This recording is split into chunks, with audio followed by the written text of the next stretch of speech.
ছোটবেলায় ঈদগাহ থেকে আব্বার সাথে বাড়িতে ফিরতেছি, বাড়িতে ফেরার সময় দেখি বেলুনওয়ালা। আপনারা বেলুনওয়ালা দেখছেন ভাই? ঘূর্ণি বিক্রি করে, বেলুন বিক্রি করে।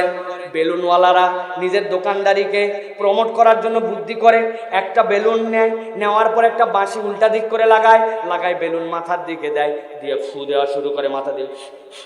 বেলুন এত বড় ফুলে যায়, এরপরে প্রায় 1 মিনিট পর্যন্ত আর ফোঁকাফোঁকি করা লাগে না। আস্তে করে নখ ছাড়ে দিলে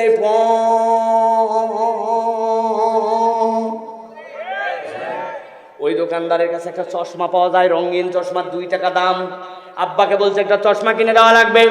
আব্বা একটা চশমা আমাকে কিনে দিছে ঈদের দিন, 2 টাকা, লাল রঙের চশমা, চোখের মধ্যে কাগজের ফ্রেম দিয়ে লাগাইয়া পিছন দিকে গার্ডার এলাস্টিক যেই না দিছি, সাথে সাথে আসমানের দিকে তাকায় দেখি আসমান লাল, নিচে তাকায় দেখি আব্বা লাল, বাড়িতে এসে দেখি আম্মা লাল, ভাত লাল, পোলাও লাল।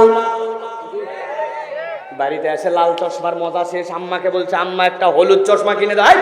একটু আগে তোমার আব্বা কিনে দিছে, আবার টাকা নষ্ট না, ঈদের দিন দেওয়াই লাগবে। মা একটা হলুদ চশমা দিছে, ওই হলুদ চশমা আবার যখন চোখে দিছি, উপরে তাকায় দেখি আসমান হলুদ, নিচে তাকায় দেখি আম্মা হলুদ, আব্বা হলুদ, ভাত হলুদ, পোলাও হলুদ, সব হলুদ।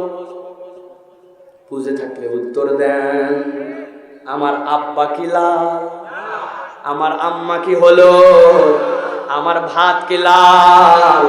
আসলে ভাত ভাতের কালারে আছে, বাপ মা আসমান আসমানের কালারে আছে। আমার চোখ কখনো লাল কখনো হলুদ। আল্লাহ বলছেন ও দুনিয়ার মানুষ, ভালো করে জেনে রাখো, ওয়াগররাতকুমুল আমানি হাত্তা জাআ আমরুল্লাহ ওয়াগররাকুম বিল্লাহিল গরুর। আল্লাহর বিধানের জায়গায় ঠিকই আছে, তুমি শয়তানের প্রবঞ্চনায় পড়ে আল্লাহর থেকে দূরে সরে গেছো, আর ইসলামের বিধান না মানার জন্য অজুহাত খুঁজেছো।